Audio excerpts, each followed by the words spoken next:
Olá, boa noite a você. Este é o Jornal da Record.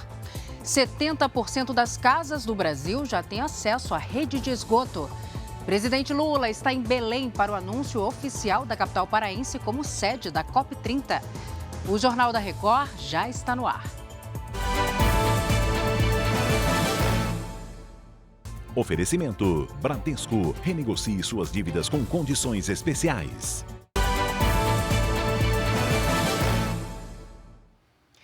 O ministro Alexandre de Moraes, do Supremo Tribunal Federal, determinou que o ex-presidente Jair Bolsonaro preste depoimento à Polícia Federal. A investigação é parte do desdobramento da operação que teve como alvo o senador Marcos Duval, do Podemos, do Espírito Santo. O Matheus Escavazini está em Brasília, ele traz os detalhes para a gente. Oi, Matheus, boa noite. Boa noite para você, Salsi. A data do depoimento de Bolsonaro ainda vai ser marcada pela Polícia Federal. Além de Bolsonaro, o ex-deputado Daniel Silveira também deverá ser ouvido. Os depoimentos vão acontecer dentro do inquérito que apura os relatos de Marcos Duval de que havia uma suposta articulação de um golpe de Estado após o resultado das eleições e que essa articulação teria a participação de Daniel Silveira com o conhecimento do então presidente Jair Bolsonaro. Esse será o quarto depoimento de Bolsonaro desde que voltou ao Brasil em março. A defesa dele garante que Bolsonaro nunca participou de nenhuma conversa sobre um suposto golpe de Estado. Salsi. Obrigada pelas informações, Matheus. O presidente Lula se reuniu com o presidente da Câmara, Arthur Lira. Eles discutiram o possível apoio nas próximas votações no Congresso. Lira deixou o Palácio da Alvorada depois de pouco mais de uma hora de conversa. Parlamentares da base aliada confirmam que o presidente Lula quer mais tranquilidade nas votações no Congresso, ou seja, mais votos. Ele também quer fechar um acordo com o PP, partido do presidente da Câmara, e busca melhorar a relação com a União Brasil. A troca da ministra do Turismo, Daniela Carneiro, pelo deputado Celso Sabino já está encaminhada, mas inexplicavelmente ainda não tem data para ser concretizada. Deve ficar somente para depois da viagem de Lula à Europa. Logo depois do encontro, Lira usou as redes sociais para declarar que a reunião não foi realizada para tratar da troca de ministros. Segundo ele, a conversa abordou pautas sobre o crescimento do país, especialmente a reforma tributária e o CARF, colegiado ligado ao Ministério da Fazenda e que julga ações tributárias. O presidente Lula também precisa resolver um mal-estar com a base governista. A insatisfação de parlamentares tem relação direta com a falta de nomeação de cargos para o segundo e terceiro escalões do governo. As indicações feitas por parlamentares estariam paradas na Casa Civil. Para tentar diminuir essa tensão entre o Planalto e aliados, hoje o ministro Alexandre Padilha, da Secretaria de Relações Institucionais, anunciou uma força-tarefa permanente para acelerar essas nomeações. São mais de 400 pedidos em análise. O assunto agora é saneamento básico. 3 estados do norte do Brasil tinham menos de 30% de casas ligadas à rede de esgoto. Isso em 2022. São dados do Instituto Brasileiro de Geografia e Estatística, o IBGE. A Poliana Gomes tem mais informações. O percentual médio do país de acesso à rede de esgoto ficou em 69,5% no ano passado. Aqui na região norte, Pará, Rondônia e Amapá ficaram bem abaixo da média, assim como Piauí na região nordeste. Do outro lado, São Paulo, Distrito Federal, Minas Gerais e Rio de Janeiro lideram o ranking de acesso ao saneamento básico.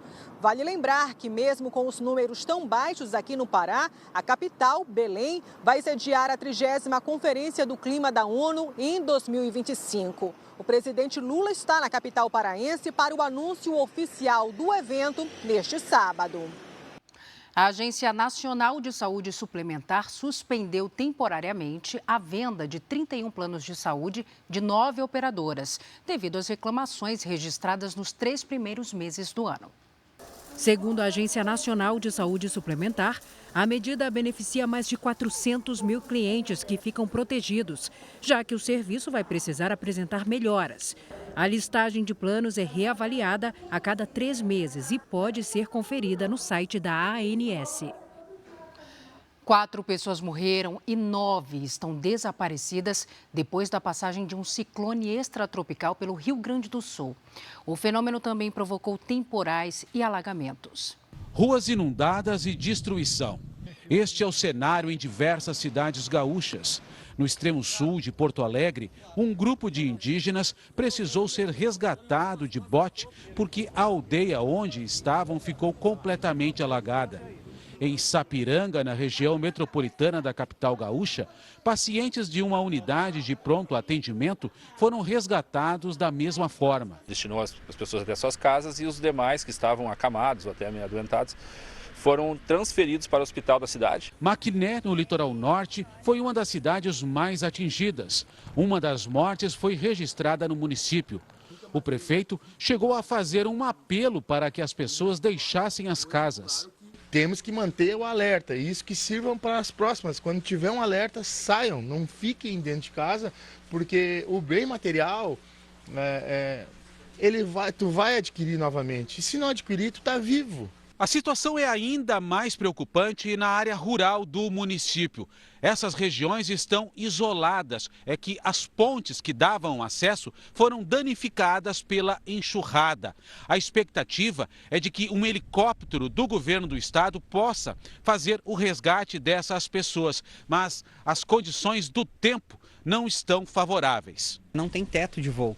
Então vai apresentar um risco tanto para o pessoal do resgate quanto para as pessoas que vão ser resgatadas. A sexta-feira foi usada para limpar a lama que tomou conta das casas na cidade. Esta moradora perdeu os móveis. Plantações inteiras de hortaliças foram destruídas. Em São Leopoldo, na Grande Porto Alegre, um rapaz de 23 anos morreu após sofrer uma descarga elétrica. Outra morte também foi confirmada na cidade. A forte chuva foi provocada por um ciclone extratropical, um fenômeno meteorológico comum. Acontece quando a circulação de ar na superfície começa a girar e joga calor e umidade para a atmosfera, formando nuvens de tempestade. Neste caso, as águas do Oceano Atlântico estavam mais aquecidas, 3 graus acima da média, e isso motivou o grande volume de chuva. Em Maquiné, por exemplo, eram esperados 116 milímetros para o mês inteiro. Em 24 horas, choveu 250. O Paulo mora na cidade. Além da lavoura, perdeu a criação de galinhas e as 2 vacas que tinha. Estava ali num piquete ali e foi tudo embora. A correnteza arrastou? A correnteza arrastou. Até agora não sei onde é que anda. Agora vamos para o Rio de Janeiro, porque a polícia prendeu em flagrante um homem que se passava por policial civil lá no Rio. Vamos conversar com o Leonardo Ack. Léo, boa noite para você. Como a polícia chegou até esse suspeito? Oi, Salsi, boa noite para você, boa noite a todos. Olha, durante um patrulhamento, os policiais suspeitaram do homem que estava em um carro com o giroflex ligado. Aí, ao ser abordado, o Alexandre Cavalcante disse que era investigador da Polícia Civil. Depois de uma verificação, foi constatado que o documento era falso. Ele foi preso próximo ao consulado americano em um local proibido. O carro também estava com a placa adulterada. O Alexandre foi encaminhado para a delegacia da área que investiga o caso. Não conseguimos contato com a defesa dele. Salsi. Obrigada pelos detalhes, Léo. Atenção, o governo federal anunciou a inclusão de mais um modelo no programa de compra de carros com desconto.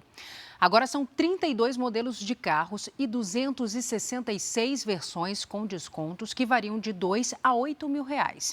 O governo disponibilizou R$ 500 milhões em créditos tributários para as montadoras. Até agora, 170 milhões já foram utilizados.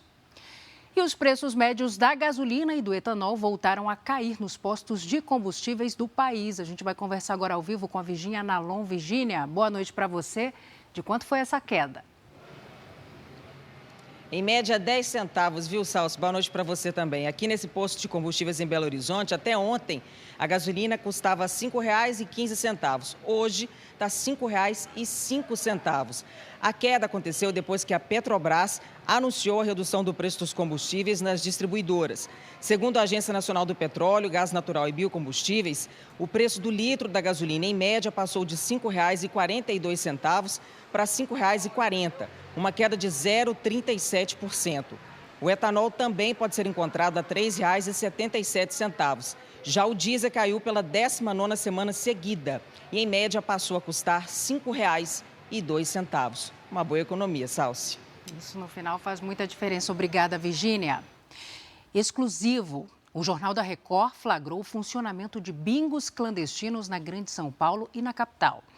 Além dos jogos, as casas oferecem refeições e bebidas para garantir que os apostadores permaneçam o maior tempo possível no local.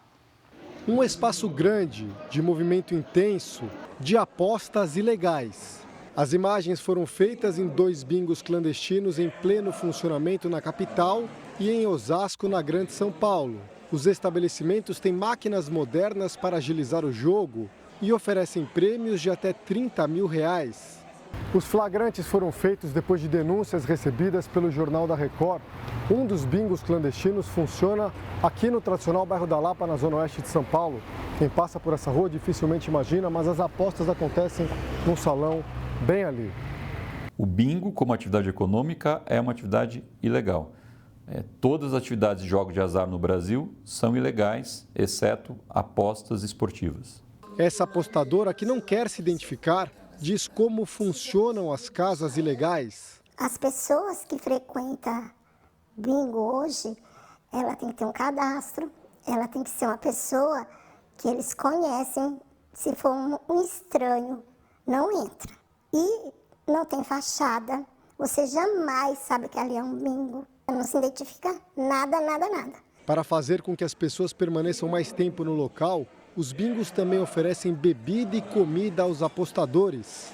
Eles oferecem do bom e do melhor para você. Você tem almoço, você tem café, você tem chopp, você tem cerveja, você tem jantar totalmente de graça. Se você é um jogador, você nunca paga nada para comer nada lá dentro. E ainda tem o carro para trazer você embora para casa. O promotor Juliano Carvalho Atoge já participou de várias operações de combate aos bingos clandestinos. O que a gente percebeu é que, além da alta capacidade, alta sofisticação na lavagem de capitais, empregando em casas noturnas, em padarias, contava muitas vezes com a conivência ou até mesmo com o pagamento mensal a agentes públicos encarregados na fiscalização, dentre eles forças policiais, batalhões de área, distritos de área. Em nota, a Prefeitura de São Paulo admite que em 2023 não foram realizadas ações de fechamento de bingos clandestinos.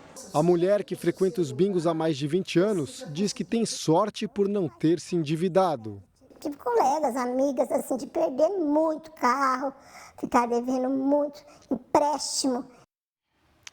Bem, a Secretaria de Segurança Pública de São Paulo disse por meio de nota que trabalha incansavelmente no combate aos crimes no estado, incluindo jogos de azar.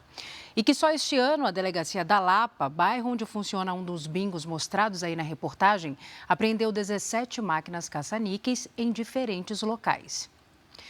Nos destaques internacionais, uma infestação de grilos tem provocado transtornos no estado americano de Nevada. Os insetos cobriram estradas e bloquearam a entrada de um hospital. Segundo os especialistas, é um fenômeno migratório. Milhares de grilos cobriram estradas e invadiram as casas na área rural da cidade de Elko. Essa moradora conta que a infestação é muito incômoda. É muito estressante e o som parece com o de chuva. É muito nojento vê-los rastejar por aí, afirma essa outra moradora. Autoridades pedem cuidado aos motoristas, porque os grilos deixam as pistas escorregadias. A espécie conhecida como grilo mormon não voa e não transmite doenças. Porém, a infestação com milhões de insetos pode devastar plantações e provocar prejuízos econômicos. Este especialista diz que ainda não há explicação para essa migração atípica. A má notícia para a população da cidade é que não há como solucionar o problema. E a única coisa a se fazer é esperar que os grilos migrem para outra região. Seguimos com notícias internacionais, porque milhares de argentinos saíram às ruas da capital, Buenos Aires, para protestar contra a crise econômica. Os manifestantes foram em direção à Casa Rosada, que é a sede da Presidência da República. O grupo reivindicava melhores salários para enfrentar a inflação e pedia o fim da intromissão do Fundo Monetário Internacional nas decisões do governo. A taxa de inflação anual da Argentina chegou a 114,2% em maio, o maior nível em 31 anos. O presidente russo Vladimir Putin afirmou que a Rússia começou a transferir armas nucleares para Belarus. O país é aliado de Moscou e fica ao norte da Ucrânia. O anúncio foi feito pelo líder russo durante um fórum econômico em São Petersburgo. Putin afirmou que o envio das armas deve ser concluído até setembro, mas reforçou que elas só seriam usadas caso a Rússia fosse ameaçada. Durante o evento, Putin também disse que a situação na Ucrânia poderia ser diferente caso os Estados Unidos tivessem outro governo. Nesta sexta-feira, líderes da África do Sul, Senegal, Zâmbia, Comores e Egito chegaram a Kiev, capital ucraniana, em uma missão que tem como objetivo intermediar acordos para o fim da guerra. A delegação foi recebida com ao menos 2 explosões e sirenes de alerta para ataques aéreos. A viagem deve continuar nos próximos dias, com uma parada em Moscou para conversar com o presidente russo. Nos Estados Unidos, 3 pessoas morreram e dezenas ficaram feridas depois da passagem de tornados no Texas. Ainda há desaparecidos. Foram registrados ao menos 7 tornados na região sul do país. Imagens que impressionam. A cidade de Perryton, no Texas, uma pequena comunidade com pouco mais de 8.000 habitantes, foi uma das mais atingidas. O tornado arrasou uma área de mais de 2 quilômetros. Estima-se que cerca de 200 famílias tiveram as casas completamente destruídas. Destroços foram espalhados pela força do vento. Entre as vítimas, 2 mulheres e um menino de 11 anos de idade. Os bombeiros buscam desaparecidos em meio aos escombros. A cidade está sem energia elétrica e os feridos tiveram que ser levados para hospitais da região. O governador do Texas mobilizou as equipes de emergência. Uma força-tarefa foi montada para trabalhos de resgate. Aqui na Flórida também ventou forte e uma pessoa morreu atingida por uma árvore. Segundo meteorologistas, a forte onda de calor que atinge vários estados americanos favorece a ocorrência dos tornados. Em algumas regiões, a temperatura passa dos 40 graus. Alertas de inundações também foram emitidos em pelo menos 4 estados americanos. De volta ao Brasil, começou nesta sexta-feira o Festival Internacional Sesc de Circo em São Paulo. São 10 dias de apresentações nacionais e internacionais com artistas da Hungria, Togo e Guiné. Com o espetáculo IE, apresentado pelo grupo Circos Baobab da Guiné, país africano, São Paulo ganhou o encanto da arte popular e da fantasia.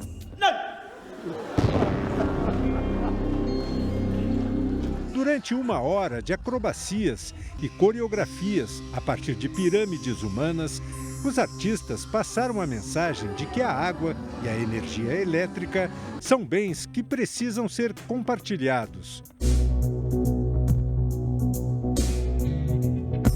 Outro ponto importante levantado no festival, que chega em sua 7ª edição, é sobre a violência contra a mulher, que deve ser combatida sempre, como disse o produtor do show, Richard Judy. La violence faite aux femmes. Esta magia do circo será exibida durante os próximos 9 dias, até 25 de junho. Atrações nacionais e internacionais que serão apresentadas aqui e em Guarulhos, cidade da região metropolitana de São Paulo. A gente está, enfim, com todas as redes sociais, todo mundo falando, buscando. As vendas de ingressos estão ótimas também. Ao todo, serão 12 unidades do Sesc com as portas abertas para as apresentações, do circo contemporâneo passando pelas questões sociais. A primeira amostra do festival mostrou que o show tem que continuar. Super sensível, foi muito linda essa noite, um prazer.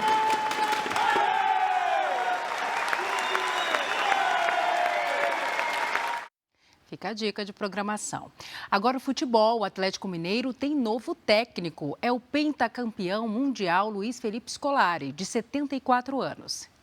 Felipão chega ao Galo para substituir o argentino Eduardo Cudê, que deixou o clube no último fim de semana. O contrato de Scolari com o Atlético Mineiro vai até dezembro do ano que vem. A expectativa é que o treinador estreie no comando do time contra o Fluminense na próxima quarta-feira pelo Brasileirão. Felipão havia se tornado diretor de futebol do Atlético Paranaense no fim do ano passado, mas com a proposta do Galo decidiu voltar a treinar uma equipe. Após o anúncio da saída de Felipão, o clube paranaense decidiu demitir o treinador Paulo Turra, que sempre fez parte das comissões técnicas de Scolari. Este foi o Jornal da Record. Outras informações no Fala Brasil, edição de sábado, às 7h30 da manhã. Você fica agora com Fala que eu te escuto. Boa noite, bom fim de semana para você. Cuide-se. Tchau.